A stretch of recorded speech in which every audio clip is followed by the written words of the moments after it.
Ever since the 19th century, Japan has played an instrumental role in global politics. It's very difficult to imagine a world without it, without all the huge companies based there, without its massive cultural impact, and without the crucial geopolitical role that it plays. We often take Japan for granted, just accepting the fact that it's a modern nation that has been that way for as long as we can remember. But what if it wasn't? What if, in an alternate timeline, Japan never modernized and succumbed to the same fate as so many other Asian countries? But in order to create this alternate scenario, let's take a look at how Japan even came to be a modern nation in the first place.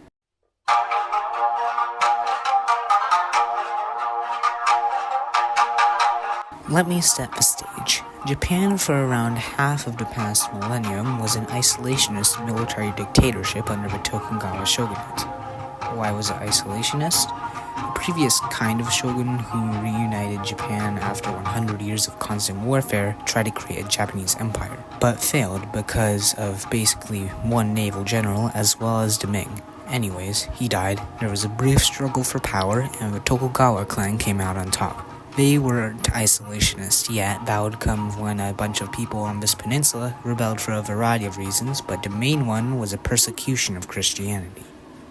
You see, that specific part of Japan had been under the control of a Christian clan prior to the reunification, due to having a convenient geographic position for trade with the Europeans.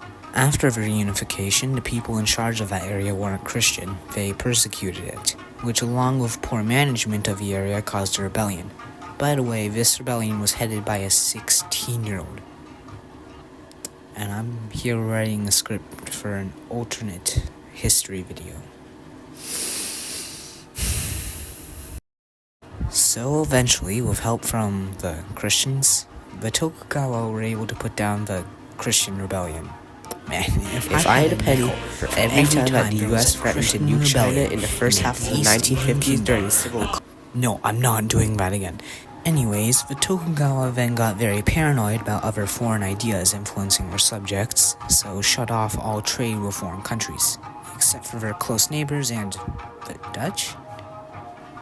So in our timeline, the Tokugawa oversaw some prosperity, and then basically every single East Asian dynasty in history got too arrogant, and then a ton of people starved, leading them to be overthrown. This is what let Japan modernize, the absence of foreign influence and complete removal of the old systems in favor of new Western-style ones.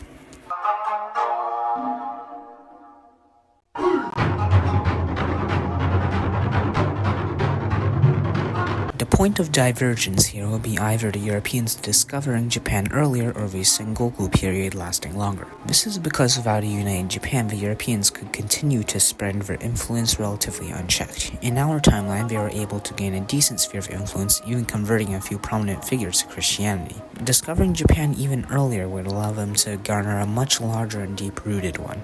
By the time Japan would be unified, various European countries would have made a permanent mark on it, and it's possible they could even influence the outcome of the Sengoku period.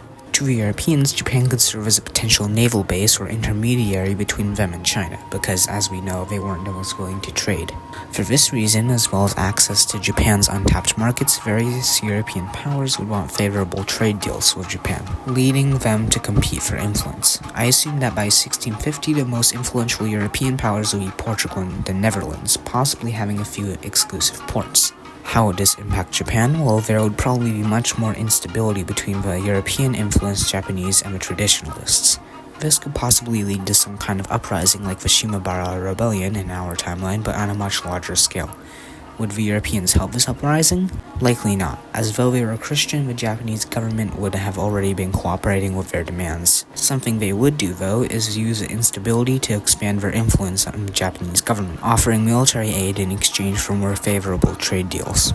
In terms of its politics, Japan would become much like the Qing, trying to maintain the old structure of government while facing constant instability. This wouldn't be helped by the massive warrior class now without a job after the islands were reunified, who would find other ways to keep themselves busy.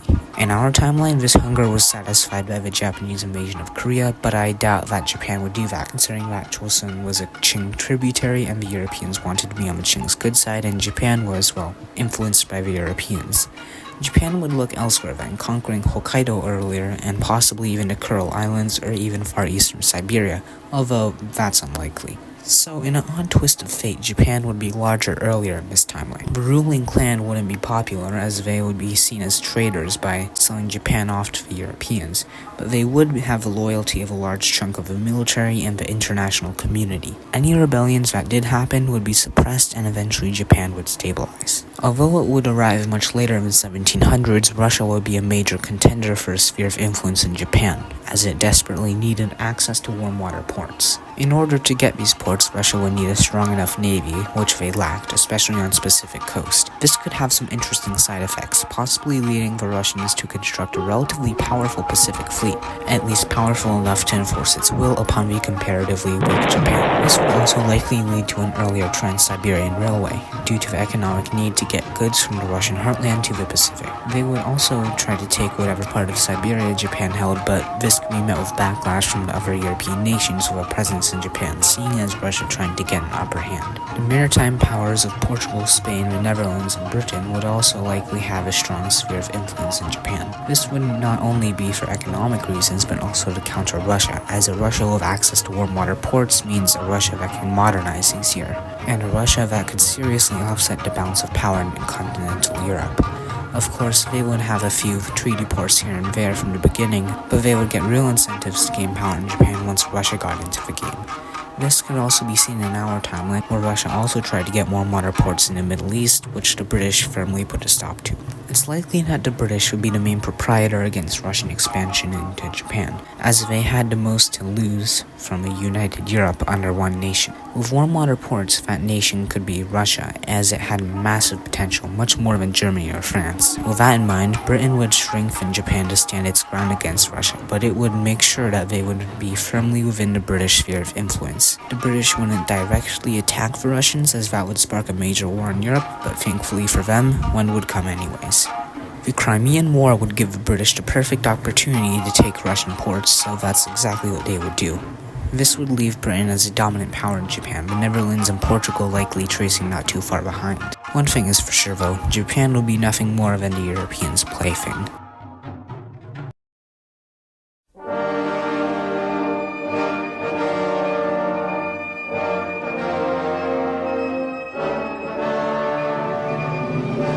As Japan enters the year 1900, it is succumbed to the same fate as China, although slightly more modernized in order to stop Russian encroachment. Like the Chinese, the Japanese wouldn't be happy with their situation, although the elite wouldn't particularly share that view. As long as the Europeans kept supporting their lavish lifestyle, few would care to break free.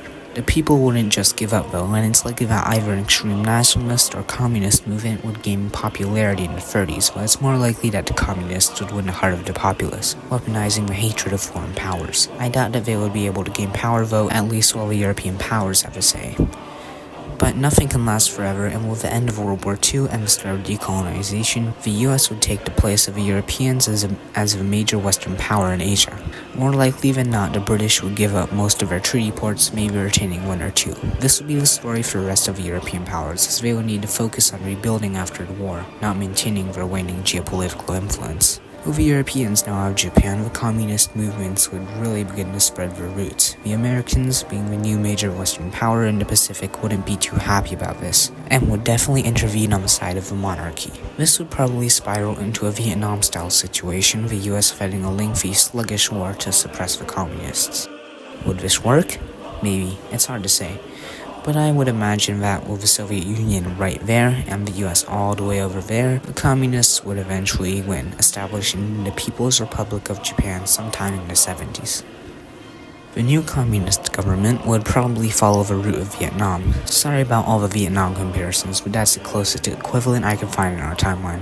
Initially being popular, then waning in popularity, and being reformed.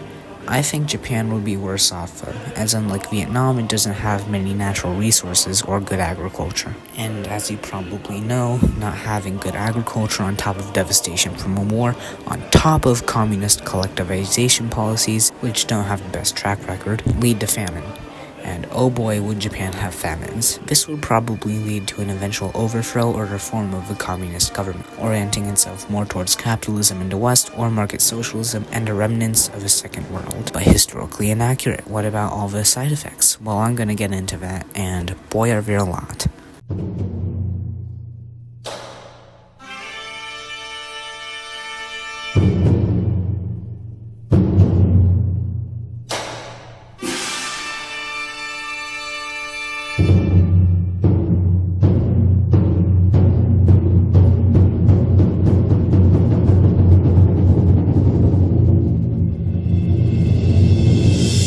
Going back a bit, a huge impact of an unmodernized Japan will be a much more stable China, as in this time on the Sino-Japanese War would have never happened and the Qing's incompetence would have been evident but not on full display like it was when the Chinese Beiyang fleet was decimated and its armies destroyed. Would the Qing still have fallen? Probably, unless by some miracle they were able to modernize successfully, which they most likely wouldn't. The Qing would fall sometime in the early 20th century, let's say in the 1920s or 30s. The Great Depression, paired with likely incursion by Russia and later the USSR, would decimate the Qing, leaving the perfect opportunity for a coup or Republican revolution. Following the change of power, one of two things could happen. The new government would be stable and play its cards right, or it could collapse into civil war. Following the Bolshevik Revolution in Russia, the European powers, terrified of the idea of communism spreading further, would play a large part in stabilizing the new government and training its army to stand against the USSR. Leading up to World War II, China would focus on developing based off of Sun Yat-sen's plans and modernizing societal institutions as well as the military. As for Korea, it would be dominated by Russia and later either the Soviet Union, some Western power, or China. World War II wouldn't end differently, but there would be a noticeable missing United States without Pearl Harbor. Japan would join the Allies, possibly sending a small expeditionary force to Europe. China is a little hard to guess though, as although they hated the USSR with a burning passion, they would also be allies with all the major Western powers and their economy would probably rely on them too. So let's count China in for the Allies.